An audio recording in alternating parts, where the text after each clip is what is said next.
ಇವತ್ತು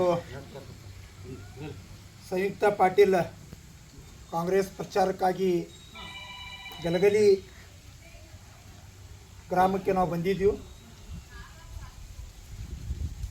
ನಮ್ಮ ಶಿವಾನಂದ ಪಾಟೀಲ್ ಅಗದಿ ಭಾಳ ಆತ್ಮೀಯವಾದ ಮೊಯಿನ್ ಕಲಾದ್ಗಿ ಅವರು, ಮುನೀರ್ ಉಕ್ಲಿ, ಅಬ್ದುಲ್ ಜಬ್ಬಾರ್ ಕಲಾದ್ಗಿ, ಕಾಸಿಮ್ ಅಲಿ ಗೋಟೆ, ಮೊಹಮ್ಮದ್ ರಫೀಕ್ ಮುಜಾವರ್, ಇದೇ ಥರ ಇಲ್ಲಿದು ಮುಖಂಡರು ಈರನ್ಗೌಡ ನ್ಯಾಮಗೌಡರು, ಶವು ಬಸ್ಸು ಮಲ್ಲಣ್ಣವರ್ ಸಾಹೇಬರು, ಮಾರುತಿ ಮಂಟೂರ್, ಶಿವಗೇರಿ ದಳವಾಯಿ, ಮೆಹಬೂಬ್ ದಫೇದಾರ್, ರಮೇಶ್ ಬಗಲಿ, ಪಪ್ಪು ಹಿರೇಮಠ್, ಇರ್ಫಾನ್ ಅಥನಿ, ಸುರೇಶ್ ಬದನಿ, ಗೈಬೂಜ್ ಚಲ್ವಾದಿ, ಪರಶುರಾಮ್ ದೊಡ್ಡಮನಿ, ಮಲ್ಲಪ್ಪ ನ್ಯಾಮಗೌಡರು. ಸುಮಾರು ಇಲ್ಲಿ 7,500 ಜನದ ಮೀಟಿಂಗ್ ಇದೆ. ನಮ್ಮ ರಮೇಶ್ ಬುದನೂರಿಗೆ ನಾವು ರಿಕ್ವೆಸ್ಟ್ ಮಾಡ್ಕೋತೀವಿ, ನಮ್ಮದು ಒಂದು ಚಾನಲ್ ಐತಿ ಅಬುಶಮಾ ಕಾಜಿ ಅಂಥೇಳಿ. ತಾವು ಇಲ್ಲಿ ಏನು ಕೆಲಸ ಮಾಡಾಕತ್ತೀರಿ, ನಿಮ್ಮದು ಯಾವ ಬೂತ್ ಲೆವೆಲ್ ಯಾವ ಟೈಪ್ ನೀವು ಕೆಲಸ ಮಾಡಿರಿ, ನಮ್ಮ ಚಾನಲ್ ಮುಖಾಂತರ ಈ ಮೆಸೇಜ್ ನಾವು ನಮ್ಮ ಶಿವಾನಂದ ಪಾಟೀಲ್ ಸಾಹೇಬರಿಗೆ, ನಮ್ಮ ಶಾಸಕರಾದ GT ಪಾಟೀಲ್ ಸಾಹೇಬರಿಗೆ ಅವ್ರ ಗಮನಕ್ಕೆ ನಾವು ತೊಗೊಂಡು ಹೋಗ್ತೀವಿ. ದಯವಿಟ್ಟು ಒಂದೆರಡು ಮಾತುಗಳು ತಾವು ಹೇಳಬೇಕು.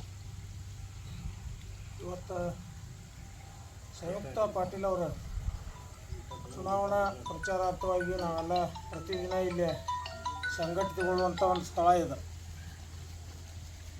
ಈ ಚುನಾವಣೆ ಒಳಗೆ ಪ್ರತಿಯೊಬ್ಬ ಕಾರ್ಯಕರ್ತರು ಭಾಳ ವಿಶೇಷವಾಗಿ ತಮ್ಮದೇ ಚುನಾವಣೆ ಅನ್ನುವಂಥ ರೀತಿ ಒಳಗೆ ಮೈಮೇಲೆ ತೊಗೊಂಡು ಚುನಾವಣಾ ಪ್ರಚಾರಾರ್ಥ ಕೆಲಸ ಮಾಡ್ತಾಯಿದ್ದಾರೆ. ಯಾಕಂತಂದರೆ ನಮ್ಮ ಪಕ್ಷದ ಅಭ್ಯರ್ಥಿಯಾದಂಥ ಶ್ರೀಮತಿ ಸಂಯುಕ್ತ ಪಾಟೀಲ್ರವರು ಯುವಕರು, ವಿದ್ಯಾವಂತ ಯುವತಿ, ಜೊತೆಗೆ ಸಾಕಷ್ಟು ವಿಷಯಗಳ ಬಗ್ಗೆ ಚರ್ಚೆ ಮಾಡಲಿಕ್ಕೆ ಅರ್ಹತೆಯನ್ನು ಹೊಂದಿರತಕ್ಕಂಥ ವ್ಯಕ್ತಿ. ಅಂಥವರೊಬ್ಬರು ಲೋಕಸಭಾ ಚುನಾವಣೆ ಕಣದಲ್ಲಿ ಬಾಗಲಕೋಟೆ ಲೋಕಸಭಾ ಕ್ಷೇತ್ರವನ್ನು ಪ್ರತಿನಿಧಿಸಿದ್ದು ನಮಗೆ ಭಾಳ ಸಂತೋಷದ ವಿಷಯ, ನಮ್ಮ ಉತ್ಸಾಹವನ್ನು ಇಮ್ಮಡಿಗೊಳಿಸಿದೆ.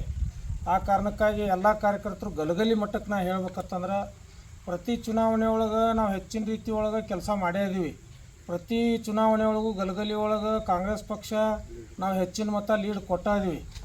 ಆದರೆ ಈ ಚುನಾವಣೆ ಒಳಗೆ ಇನ್ನೂ ಜಾಸ್ತಿ ಮತ ಲೀಡ್ ಕೊಡಬೇಕು ಅನ್ನುವಂಥ ನಿಟ್ಟಿನೊಳಗೆ ನಾವು ಒಂದು ವಿಶೇಷ ಕೆಲಸ ಮಾಡಕತ್ತೀವಿ. ಹೆಂಗತ್ತಂದ್ರೆ ನಮ್ಮಲ್ಲಿರುವಂಥ ಪ್ರಮುಖರು ಒಬ್ಬೊಬ್ಬರು ಒಂದೊಂದು ಬೂತದ ಉಸ್ತುವಾರಿಯನ್ನು ತಾವು ಸ್ವಯಂ ಪ್ರೇರಿತವಾಗಿ ತೆಗೆದುಕೊಂಡು ಹೋದ ಇಲೆಕ್ಷನ್ ಇರ್ಬೋದು, ಕಳೆದ MP ಚುನಾವಣೆ ಇರ್ಬೋದು, MLA ಚುನಾವಣೆ ಇರ್ಬೋದು, ಆಮೇಲೆ ಎಲ್ಲ ಚುನಾವಣೆಗಳನ್ನು ಕಂಪೇರ್ ಮಾಡಿ ನೋಡಿ ಯಾವ ಚುನಾವಣೆ ಒಳಗೆ ನಮ್ಮ ಪಕ್ಷದ ಅಭ್ಯರ್ಥಿಗಳಿಗೆ ಎಷ್ಟು ಮತ ಲಭ್ಯತೆ ಆಗ್ಯಾವು ಆ ಮತಕ್ಕೆ ಮತ್ತು ನಾವು ಕಂಪೇರ್ ಮಾಡಿ ನೋಡಿದ್ರೆ ಏನು ನಾವು ಅಲ್ಲಿ ಯಾವುದರಲ್ಲಿ ಎಡವಿವಿ ಅಥವಾ ಯಾವುದರಲ್ಲಿ ಯಶಸ್ವಿಯಾಗಿವಿ ಅದನ್ನೆಲ್ಲ ಅವಲೋಕನ ಮಾಡಿಕೊಂಡು ಯಶಸ್ವಿಯಾಗಿ ಲೀಡ್ ಇರ್ತಕ್ಕಂಥ ಬೂತ್ನಲ್ಲಿ ನಾವು ಇನ್ನೂ ಹೆಚ್ಚಿನ ಪರಿಣಾಮಕಾರಿ ಕೆಲಸ ಮಾಡಕತ್ತೀವಿ. ಜೊತೆಗೆ ಯಾವ ಬೂತ್ ನಮಗೆ ಈ ಹಿಂದಿನ ಎಲ್ಲ ಚುನಾವಣೆ ಒಳಗೆ ನಮಗೆ ಹಿನ್ನಡೆ ಆಗೈತಿ ಆ ಬೂತ್ನೊಳಗೆ ನಾವು ಲೀಡ್ ಮಾಡಿ ತೋರಿಸುವಂಥ ನಿಟ್ಟಿನೊಳಗೆ ಏನೈತಲ್ಲ ನಾವು ಇವತ್ತು ಸಕ್ರಿಯವಾಗಿ ಕೆಲಸ ಮಾಡಕತ್ತೀವತ್ತು ನಾವು ತಿಳಿಸ್ತೇವೆ. Thank you.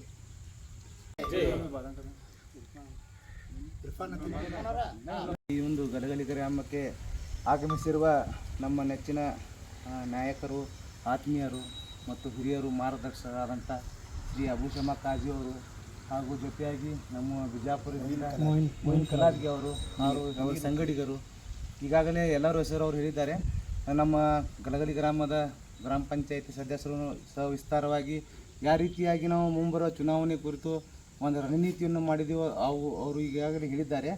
ನಾವು ನಮ್ಮೂರಲ್ಲಿ ಎಲ್ಲರೂ ಇಲ್ಲಿ ಸೌಹಾರ್ದದ ಒಂದು ವಾತಾವರಣ ಇದೆ. ಎಲ್ಲರೂ ನಾವು ಹಿಂದೂ ಆಗಲಿ ಮುಸಲ್ಮಾನಾಗಲಿ ಸೌಹಾರ್ದತೆಯಿಂದ ಬದುಕುತ್ತಾ ಎಲ್ಲ ಗ್ರಾಮಗಳಿಗೆ ಒಂದು ಮಾದರಿ ಗ್ರಾಮ ಆಗಿ ನಾವು ಈ ಗಲಗಲಿಯನ್ನು ನಿರ್ಮಿಸ್ತೀವಿ. ಸುತ್ತಮುತ್ತಲು ಹಳ್ಳಿಯ ಗ್ರಾಮದ ಎಷ್ಟೋ ಜನ ಬಂದು ನಮ್ಮ ಸೌಹಾರ್ದತೆ ನೋಡಿ ಅವರು ಕೂಡ ತಮ್ಮ ಊರಿನಲ್ಲಿ ಈ ರೀತಿಯಾದ ಒಂದು ವಾತಾವರಣ ನಿರ್ಮಾಣ ಮಾಡಿ ನಾವು ಅನೇಕ ಇಲ್ಲಿ ಬಿಳಿಗಿ ಮತಕ್ಷೇತ್ರದ ಈಗ ನಾವು ಇಲ್ಲಿ ಕ್ರೈಮ್ ಇದು ತೊಗೊಂಡ್ರೆ ನಮ್ಮ ಗಲಗಲಿ ಜಡ್ಪಿಯಲ್ಲಿ ಗಲಗಲಿ ಮತ್ತು ಸುತ್ತಮುತ್ತಲು ಹಳ್ಳಿಗಳಲ್ಲಿ ನಾವು ಕ್ರೈಮ್ ಏನಿದೆ ಜೀರೋ ಇದೆ. ಯಾಕಂದ್ರೆ ಇಲ್ಲಿ ಇರುವಂಥ ಹಿರಿಯರು ಏನಿದ್ದಾರೆ ಅಂದರೆ ಅವರು ಒಂದು ಒಳ್ಳೆ ಮಾರ್ಗದರ್ಶನ, ಆತ್ಮೀಯತೆ ಮತ್ತು ಅವರ ಸೌಹಾರ್ದತೆಯಿಂದ ಇವರು ನಮ್ಮೆಲ್ಲರೂ ತೊಗೊಂಡು ಇಲ್ಲಿ ಕೆಲಸ ಮಾಡ್ತಾರೆ. ಚುನಾವಣೆ ಕುರಿತು ಹೇಳಬೇಕಂದ್ರೆ ಸಂಯುಕ್ತ ಪಾಟೀಲರು ಪ್ರಥಮವಾಗಿ ನಾವು ರಾಷ್ಟ್ರೀಯ ಕಾಂಗ್ರೆಸ್ ಅಧ್ಯಕ್ಷರಾದಂಥ ಶ್ರೀ ಮಲ್ಲಿಕಾರ್ಜುನ್ ಖರ್ಗೆ ಅವ್ರಿಗೆ ನಾವು ಈ ಸಂದರ್ಭದಲ್ಲಿ ಒಂದು ಅಭಿನಂದನೆ ಸಲ್ಲಿಸ್ತೀವಿ. ಯಾಕಂದರೆ ಒಬ್ಬ ಯುವತಿಗೆ, ವಿದ್ಯಾವಂತ ಯುವತಿಗೆ ನಮ್ಮ ಕ್ಷೇತ್ರದಲ್ಲಿ ಅವರು ಸ್ಪರ್ಧೆ ಮಾಡಲು ಅವಕಾಶ ಕೊಟ್ಟಿದ್ದಾರೆ. ಅದಕ್ಕಾಗಿ ಅವರು ವಿದ್ಯಾವಂತ ನೋಡಿ ಮತ್ತು ಅವರು ಜನರ ಜೋಡಿ ಬೆರೆತು ಎಲ್ಲ ಜನಸಾಮಾನ್ಯರ ಜೋಡಿ ಬೆರೆತು ಅವರು ಮಾಡುವಂಥ ಒಂದು ಪ್ರಚಾರ ಆಗಲಿ ಅವರ ರಣನೀತಿ ನೋಡಿದರೆ ನಮಗೂ ಭಾಳ ಖುಷಿ ಆಗ್ತದೆ. ಯಾಕಂದರೆ 20 ವರ್ಷದಿಂದ ನಮ್ಮ ಸಂಸದರು ನಮ್ಮದು ಯಾವುದೇ ಒಂದು ವಿಷಯವನ್ನು ಲೋಕಸಭಾದಲ್ಲಿ ಎತ್ತಿಲ್ಲ. ನಮಗೆ ವಿಶ್ವಾಸ ಇದೆ ಮುಂಬರುವ ದಿನಗಳಲ್ಲಿ ನಮ್ಮ ಕೃಷ್ಣಾ ಭಾಗದ ಜಲ ಸಮಸ್ಯೆಗಳು ಇದ್ದು ಅವು ಕೂಡ ಸಂಯುಕ್ತ ಪಾಟೀಲ್ ಅವರು ನಮ್ಮ ಪರವಾಗಿ ನಮ್ಮ ಭಾಗದ ರೈತರ ಪರವಾಗಿ ಲೋಕಸಭಾದಲ್ಲಿ ಧ್ವನಿ ಎತ್ತಿ ನಮ್ಮ ಭಾಗದ ರೈತರಿಗೆ ಆದಂಥ ಒಂದು ನ್ಯಾಯ ಕೊಡಿಸ್ತಾರೆ ಅನ್ನೋ ವಿಶ್ವಾಸ ಇದೆ. ಅದಕ್ಕಾಗಿ ನಾವು ಸಮಸ್ತ ಗಲಗಲಿ ಗ್ರಾಮಸ್ಥರು ಅವರಿಗೆ ಹೆಚ್ಚಿನ ಲೀಡನ್ನು ಕೊಡಲು ಪ್ರಯತ್ನ ಪಡ್ತಿದ್ದೀವಿ. ಇದಕ್ಕಾಗಿ ಇಲ್ಲಿ ನೀರಿನಂಥ ಎಲ್ಲ ಹಿರಿಯರು ಕೂಡ ಇದಕ್ಕಾಗಿ ಪ್ರಯತ್ನ ಪಡ್ತಾ ಇದ್ದಾರೆ, ಯುವಕರು ಪ್ರಯತ್ನ ಪಡ್ತಿದ್ದಾರೆ. ನಾವು ಆದಷ್ಟು ಕಳೆದ ಚುನಾವಣೆಯಲ್ಲಿ ನಾವು ಜೆ ಟಿ ಪಾಟೀಲ್ಗೆ ಸುಮಾರು 611 ಮತಗಳನ್ನು ಲೀಡ್ ಕೊಟ್ಟಿದ್ದೀವಿ. ಈಗ ಅದಕ್ಕಿಂತ ಹೆಚ್ಚು ನಾವು ಸುಮಾರು 800 ಮತ ಲೀಡ್ ಕೊಡುವ ಒಂದು ರಣನೀತಿ ಪ್ರಕಾರ ನಾವು ಕೆಲಸವನ್ನು ಮಾಡ್ತಾ ಇದ್ದೀವಿ. ಈ ಸಂದರ್ಭದಲ್ಲಿ ಮತ್ತೊಮ್ಮೆ ನಾವು ಅಬುಶಮ್ಮ ಕಾಜಿ ಅವರಿಗೆ ಇಲ್ಲಿ ಬಂದಿದ್ದಾರೆ, ಅವರಿಗೆ ಧನ್ಯವಾದ ತಿಳಿಸುತ್ತಾ ನನ್ನ ಮಾತನ್ನು ಮುಗಿಸ್ಕೊಂಡು ಜೈ